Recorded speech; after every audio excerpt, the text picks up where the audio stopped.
please understand that 2020 and 2021 are going to be huge years for this company. You need to understand the company growth curve, where we're at, and establish yourself with activity that you can kind of ride that momentum.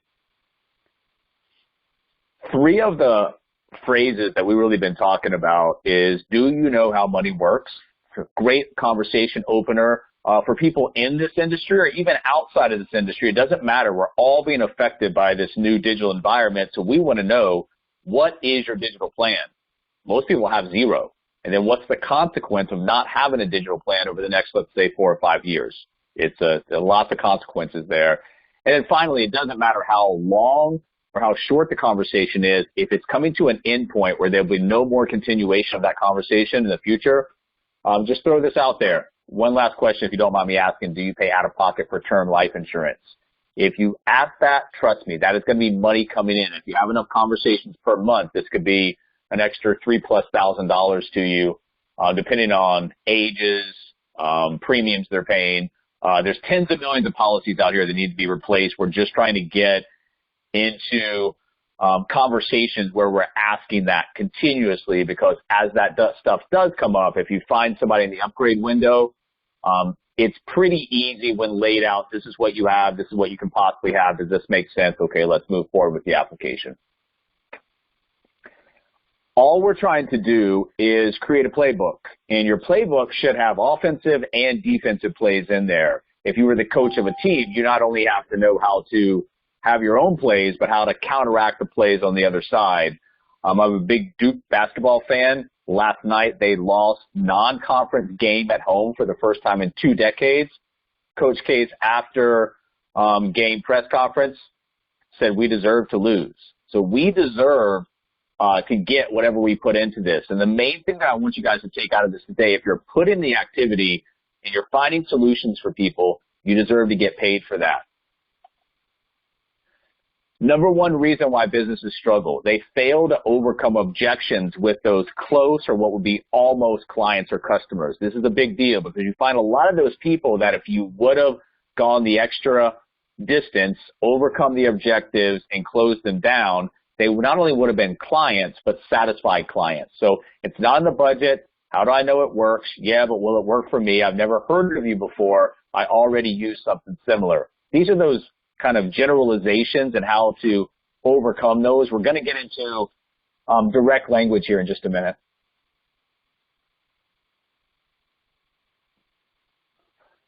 Sales objections, whether it's budget, whether it's the authority, the need, the timeliness, or the value, you've got to demonstrate unique value, identify the customer's concerns, take time to describe the problem or the opportunity, demonstrate why it's best to take action right now, urgency, and then introduce specific perks, guarantees, or other things that are associated with the policy or business opportunity. Remember, on the business opportunity side, we're not really rebuttaling. We're not overcoming many objectives there. Now, you do have to, if you're in front of somebody, you're like, man, this person would make a great partner for my organization, you have to go a little bit further if they have some more in-depth questions and things. But ultimately, any of this stuff that we're teaching today can be used on the business opportunity side as well as the client side.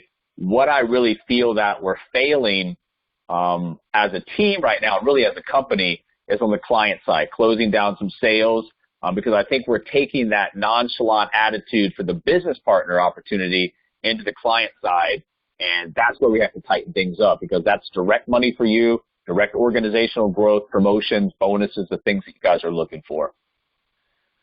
Remember, you've got a pain point, and we're offering a solution, and you've got to diagnose the reasons, you've got to explore the impact, and you've got to visualize capabilities.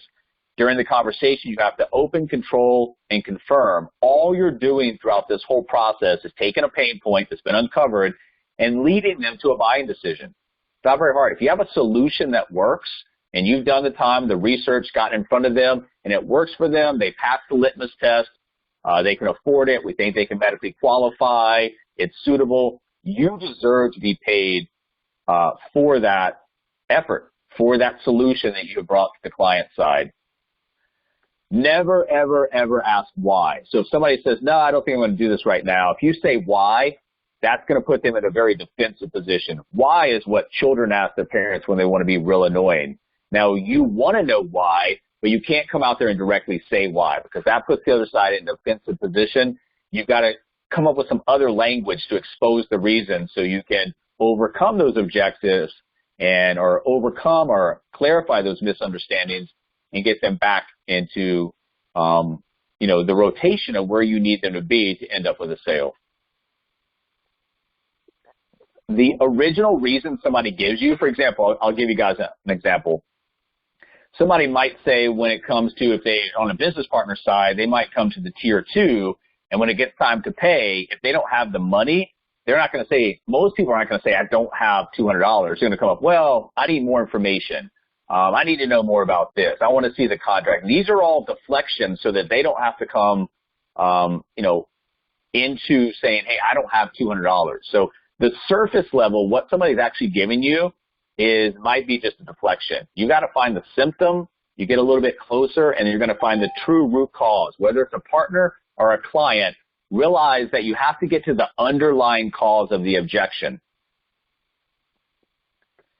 And then ultimately, we want to educate. Yes, we come from a point of financial education, financial literacy, but if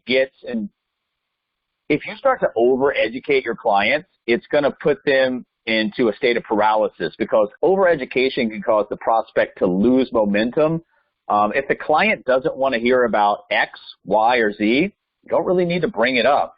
The only reason you're educating clients is to secure a buying decision, and that's very important. So if there's a rebuttal or an objection, you don't go with more education. You find the root cause of that objection and overcome it until there's none left. So before we go into the actual language, I just want to make sure that you guys understand, if we were a company and let's say today was payday, you were a W-2 employee and you did not get paid, you're going to be asking, hey, where's my paycheck? Why didn't I get paid? You're going to be upset about it. I think that coming into this on a commission-based environment, that we're okay sometimes in the beginning not getting paid. You should never be okay with not getting paid. If you're putting time, energy, resources into this company, into this opportunity, you should definitely get paid. So we're going to talk about some things that you can add to what we did last Wednesday, and I'll send the PowerPoint out again, and hopefully create a playbook for yourself that's got answers on the offense as well as defense. First thing you need to do is ask for the sale. And I think that sounds simple enough, but a lot of us don't do that. So once you're confident in the solution you're providing to the prospect, it's time to ask for that sale. Of course, we want to make sure the prospect feels comfortable, but don't be afraid to communicate urgency you might be feeling to move the deal forward. Remember, the best time to close somebody is when you've got them right there. If you've got a solution that works, let's not follow up. Let's try to close them right then and there. Remember, they've got to get approved. It's an application. And then through that process leading up to asking for the sale, you want to assume the close, what's called the assumptive close, and then arrange the next step. Remember, we always talk about it doesn't matter what you know, and it doesn't matter what the other side knows. That's what we tell people coming in. You might not know a lot about our business, but you can be the most confident person on that phone. And if you are, you're going to lead the conversation. And so that's arranging the next step. Finalize, sign the contract, any additional paperwork. Set your new client up for success with resources, information about their product. Before they buy, before they apply, if you guys are overwhelming them with videos about all of these different products, 8 videos about living benefits, that's not the way you're supposed to approach. That stuff comes after they've signed the dotted line. It goes to underwriting. Now, Mr. and Mrs. Client, if you would like to know more about the product you're applying for, I'm going to send you some videos. Feel free to watch those and ask me any questions that you might have. I think we use the videos as like the eject button. If we feel uncomfortable, if it's time to close the sale, if it's time to handle objections, we'll just say, hey, let me just send you the videos and follow up. And then, normally what happens is those people aren't around. You're following up with them for 2, 3, 4 weeks before you finally dump them. Create urgency, ask for the sale, assume the close, and arrange the next steps.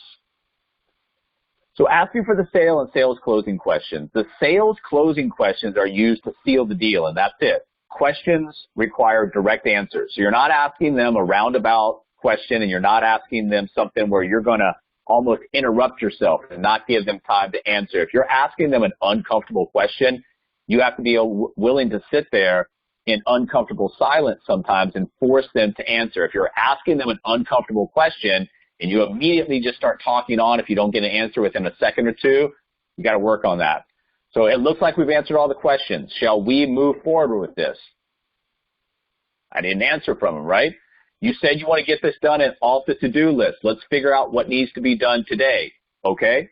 They got to answer. Help me understand your process and how you make decisions. So if somebody's kind of not really giving you clear direction on where they want to go, help me understand how you normally handle a buying process, how you make your decisions. Make them tell you stuff. Is there any reason, if we gave you what you're looking for, that you wouldn't do business with our company today? And that's really important. So if you're going to give somebody a solution to the problem they have and it makes sense for them, why in the world would they not do business with you? Sometimes you have to ask them that.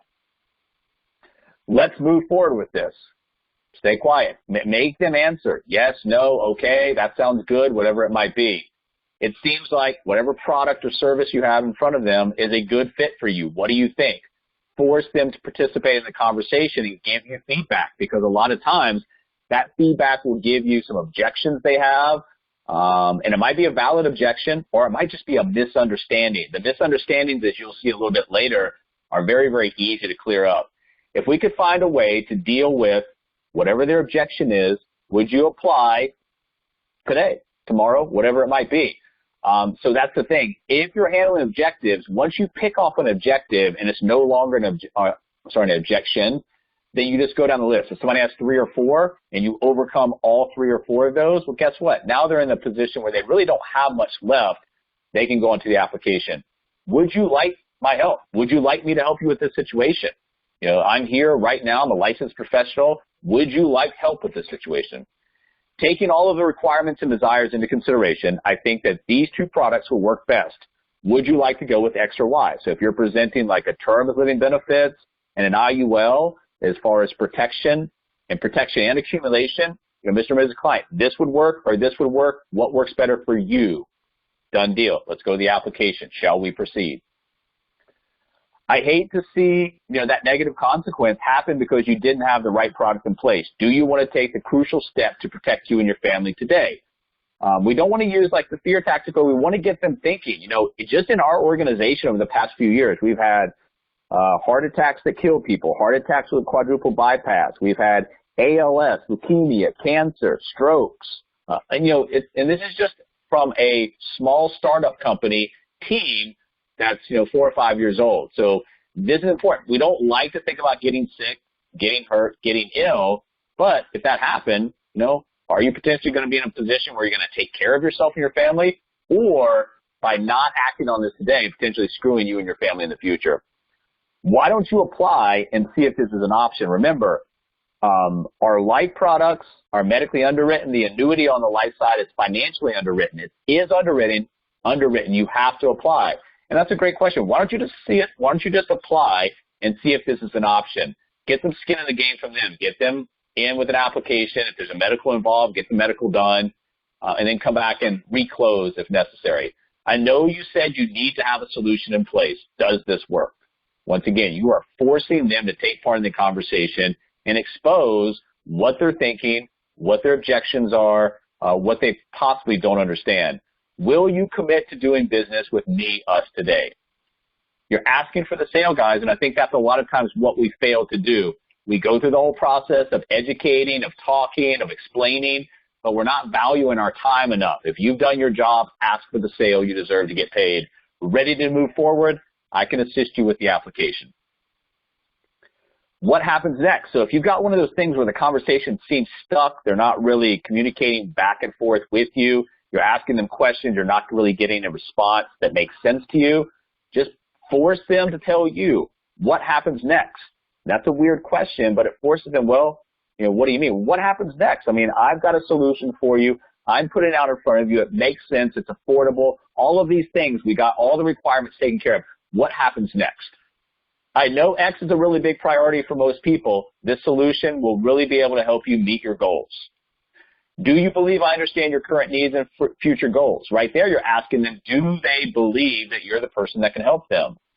From a scale of 1 to 10, how ready are you to apply for X? And then if it's low, why is it low? If it's high, send them. What else can I tell you? A lot of times we get to that point where, listen, I've explained this to you. We've gone through. What else can I tell you to help you make a decision? Unless you have more questions or concerns, I think we're ready to get started. I'm excited to work with you. Let's discuss what happens next. Remember, if you frame the conversation and you tell people what's going to happen on the front end, it's a lot easier for them to follow your lead because you've already given them a map. This is what we're going to do today. Tell me your thoughts. Once again, forcing them to interact in the conversation. Let's get you signed up. We can take as long as you like, but I've got another meeting at X time. This call is scheduled to wrap up in Y minutes. With that in mind, maybe we should move to the actual application. Right there, you're telling, hey, we got limited time. We've done what we needed to do today. The last thing on the list is the application. We need to get that done before we get off the phone. When can we begin the application, the process, whatever it might be? You're demanding a time frame from them. If we were to start an application, would you feel confident applying? Have I done enough to earn your business today? Once again, a lot of this is just making sure they understand that you're providing a service and that we're expecting to get paid for that if we do a good job. So have I done enough to earn your business today? We've been playing phone tag for a while now. I'm assuming that this is not a priority for you. What does this protection mean to you? What does it mean for your family? Getting them to think about, okay, when this is in place and this is off the checklist of things that need to get done, how does it feel? How do we go forward with a sigh of relief that knows if we have those things that strike us in our family, we've got protection, if that's what we're talking about. Which of the following are you most interested in learning more about? Do you currently have a budget allocated for this solution, or are we going to have to make one? What's your budget for this solution? Is whatever the price range within your budget. What are the best days, times to follow up with you for the next step throughout this process? Remember, you're always, if it's not going to be in that call, you're always setting the expectations of what's going to happen next, and you guys are getting on a defined timeline and making sure they realize this is a calendar event that I'm blocking time off for. I expect you to be there. Value your time. That's a big thing for us. Is there anyone else in your company that you like or need to include in this discussion? So if it's a small agency, if it's a person, kind of reroute that or reword that question to make it make sense. A lot of times for us, it's the spouse.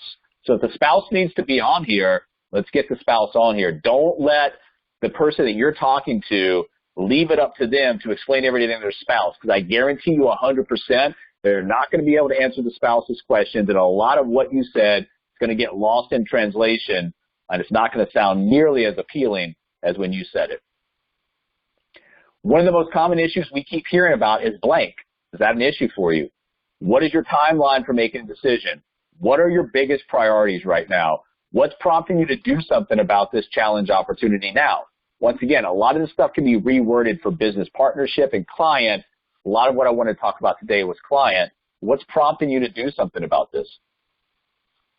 How urgent is the issue? Are you exploring any other options or consulting with any other solution in our industry? That tells you if they're talking to other people, you want to get information about what they know, what they've heard, and what options they're considering, so you can, go through and make sure they understand the advantages of working with you on a customer service level and on a product level as well. What is it about whoever the competitor is that has you considering them, whether it's a partner looking at multiple opportunities inside the industry, or it's a client looking at working with a financial advisor or some other company? What is it about them that has you considering them? Might just be that somebody called them up and got in front of them, or it might be specific things that you can help overcome. What is the best way to communicate with you going forward? I want to know, if I reach out to you, what's the best way that I get an immediate answer? Is it going to be text, email, or a direct call? Do you have any concerns that I can address at this time? Based on what I've described, do you believe what I'm able to offer can address your needs? You're forcing them into conversation, forcing them to answer. Does this sound like something that would be beneficial to you and your family? Right now, what would you say could stop us from working together and moving forward? Once again, you're getting that information so you can overcome those objectives. I suggest we move ahead and start the process. That way we can get an answer as soon as possible. If there's nothing holding us back, let's get going. Do you have any concerns about how our product service would work? Are you all set to review the application? If we find an option in your price, is there any reason you wouldn't work with me today? And then lastly, has our service lived up to your expectations? We go over and beyond for a lot of these clients, and I've seen you guys do it and get nothing back out of it. So what they need to realize is, yes, we offer free services, but we still make a living off servicing the clientele, offering solutions to their problems, and finding products that fit into those solutions that we can get them into. And then handling objectives. You should welcome objections. Objections are basically just a way for a prospect to express their needs and desires. They are in a roundabout way telling you exactly what they want, and it's often just a request for more information. Don't be afraid of the objection. If there's no objections, you should be more worried about that than objections. Objections are buying questions. There are two types. We talked about these before. Misunderstandings. Those are easily cleared up by asking the client how they interpreted the information and then explaining the actual situation to them. Very easy. But if you don't bring that up, you'll never know there were misunderstandings. You get off the phone, and that misunderstanding was never cleared up. During this time, if somebody doesn't understand what you said the first time around, slow down, speak slowly, speak clearly, make sure they're following you, continue to say, does that make sense? Do you understand this? Don't get flustered and speed up. That's the worst thing you can do. And then the other objections are actually the valid objections. These are triggered by the fear of making the wrong decision. And guys, when you're talking to people, that's what they're fearful of. They would rather not make a decision than make the wrong decision. So you have to understand human psychology, how people think. This is typically the last step in the buying process. In sales, an objection should be welcome as a sign they're actually ready to buy. For operations, an objection likely indicates a prospect fear or concern for the unknown. That's a lot of times on the business opportunity side. They're coming in. They have no idea really what we're doing, how we operate, what they're going to get out of this. So it depends on client or business. But the valid objections, these are definitely something that you should welcome as an opportunity to clear up and close. So the first thing you want to do is listen to the objection. You want to make sure you're not giving them information that has nothing to do with the objections just to overpower the conversation. It's going to shut them down. You shut that conversation off very quickly. Repeat the objection. So, Mr. and Mrs. Client, so what you're saying is that you do not feel you can X, Y, or Z. Just repeat it and make sure to confirm. Yes, that's correct. Acknowledge their concern. That's a reasonable concern. That's a concern that a lot of people have. Number 4, clarify the objection by asking a question. Do you see the value in the product I recommend, or are you concerned about the cost? Let's get down to the root of it. Is it that you can't afford it, or you don't see the value in buying it? Because those are two different things, and we can talk about both those things and take those things into a different direction to overcome that. Explain your answer, explain what's going on, explain why you're telling them this, and stop. Does that make sense? Are you understanding this? Does this clarify? And then verify that you have cleared the objection. And that's really what this is all about. Does that answer the question for you? And then move on. Don't just stop there. Continue to direct the conversation to the close. For each objection, repeat the process. Somebody got 3 objections, and you one by one pick them off, and there's none left. Guess what? Probably going to be an application going in. If you pick off one of the 3 and don't bother on the other 2 and say, I'll follow up with you, that you're going to pay the price for that. Is the objection a problem that can be reframed as an opportunity, a weakness that can be reframed as a strength, or poor timing that can be reframed as perfect timing? So if you've got objections, pick them off one by one until there's none left. And then, demonstrate urgency. No matter what you're doing, partner side, client side, work with a sense of urgency, and that will lead the other side to a sense of urgency as well. And demonstrate to that. If you're frustrated at the lack of the response from their side, but you wait 2 weeks to reach out, you're not demonstrating urgency. Increase the frequency of your attempts to reach the contact. When you make multiple calls in one day, you got to leave a voicemail. If you don't leave a voicemail, your calls can be interpreted as passive aggressive. So here are some outreach ideas for your calls. I just wanted to follow up on the status of getting the application completed, moving on to the app, whatever it might be. Do you have any feedback from the meeting? Do I have the correct whatever information for it? So you're trying to get them to open up and continue that conversation. Make it clear to them that the lack of response is not changing the status of the deal. Somebody comes to you, says, hey, I just had a kid. We need to get insurance. I just bought a house, to get mortgage protection. The fact that they're kind of not communicating with you, backing away, it does not change the status of the deal. They still need that product, and your job is to get that product to them. The key point is to remember with a frequent touch approach is that you have to leave a voicemail. Let them know, hey, I'm calling. We got to get this done. What's the status of this? When are we going to do this? This gives them an opportunity to reach back out. And like I said, if you've got urgency in the beginning and the follow-up is not there, all of that urgency you created on the front end is gone. Ask for help. So if you've got a client, especially if this is a good deal for you and your organization, it fits the client's needs, good sale for you, and you're not getting anywhere, it could be you, your personality, who knows? Could not be any of those things. But don't be afraid to ask for help. We're all a team here. Ask a partner, a teammate if they can give you a hand with the deal. Let them know the prospect has been out of the communication loop, has not responded to your emails or calls. Then the other way that it's being handled is now somebody else is coming with a fresh voice, a fresh number, and they can check in on your behalf. This gives the prospect another opportunity to respond, get the deal moving again.